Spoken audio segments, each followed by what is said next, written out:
Some stories echo through generations, not because they're easy, but because they are true. And Jacob's story? It's not a neat tale. It's messy, raw, and beautiful. It's the story of a man who spent most of his life running, until one night, he couldn't run anymore. This is the story of the night Jacob wrestled with God and was changed forever. Chapter 1. A name that carried struggle. Jacob was born gripping his brother's heel. Even in the womb, Scripture says, he struggled. His name literally meant heel grabber, a deceiver. And from the beginning, Jacob lived up to that name. He tricked Esau out of his birthright. Then, with his mother Rebekah's help, he deceived his blind father Isaac and stole the blessing meant for his brother. Esau was furious. So Jacob ran. Not for an hour, not for a day. He ran for years. Running became his way of survival, but also his way of avoiding truth. Jacob became a man who got by on wit and instinct. Yet deep inside, the wound of disconnection remained. A wound that would one day demand healing. Chapter 2. The deceiver gets deceived. Jacob fled to his uncle Laban's house. There, the trickster met his match. He worked 7 years to marry Rachel, but was tricked into marrying Leah. Then he worked another 7 years for Rachel. Still, God blessed him. He gained wealth, flocks, children, but something was always unsettled.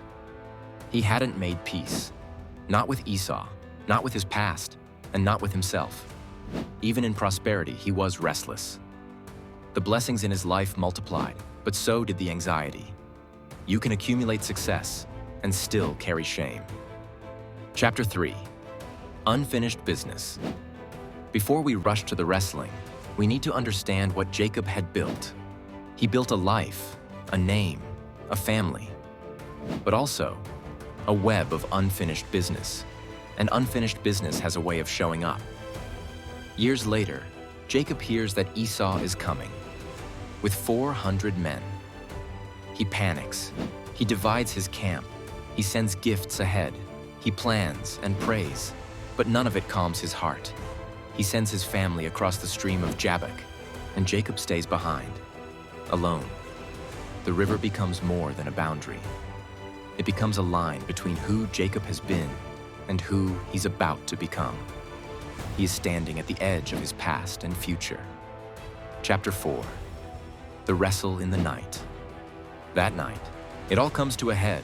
The Bible doesn't name the man, but it says, Jacob wrestled until daybreak. No dialogue, no details, just struggle, all night long.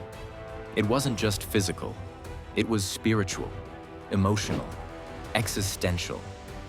Jacob wasn't just wrestling a stranger. He was wrestling with fear, with shame, with identity. In the silence of the desert with stars overhead, Jacob fights not for survival, but for clarity.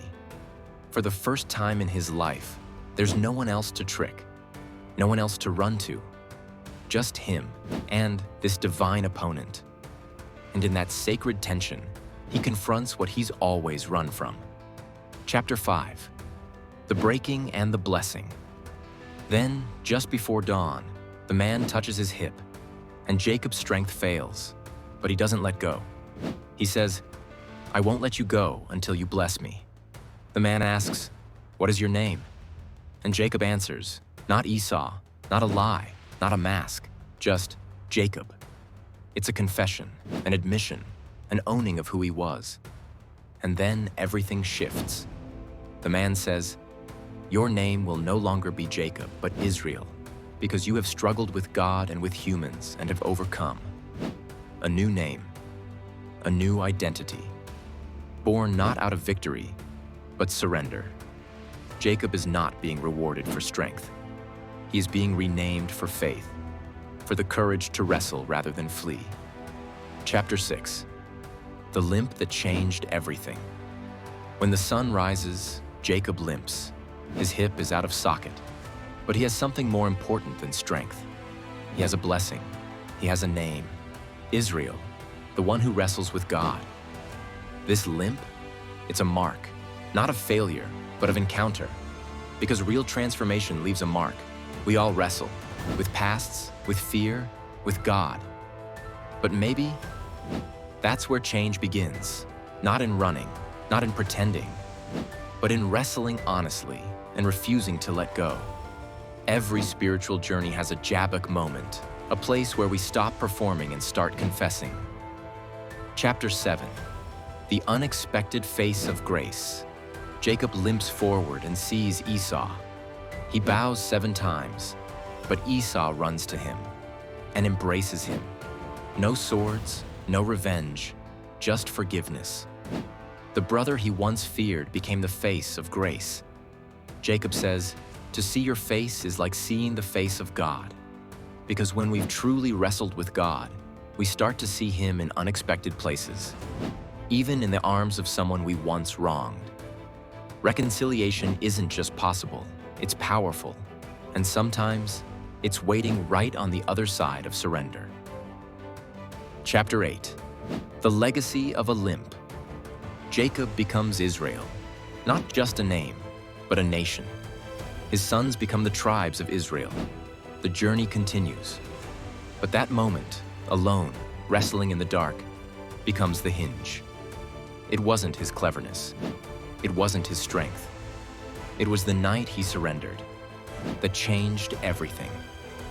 God often meets us in the wrestle, not to destroy us, but to rename us, to break us open, to bless us deeply. And Jacob's limp? He carried it for the rest of his life. Each step reminded him he had been with God. Each ache was a memory of mercy.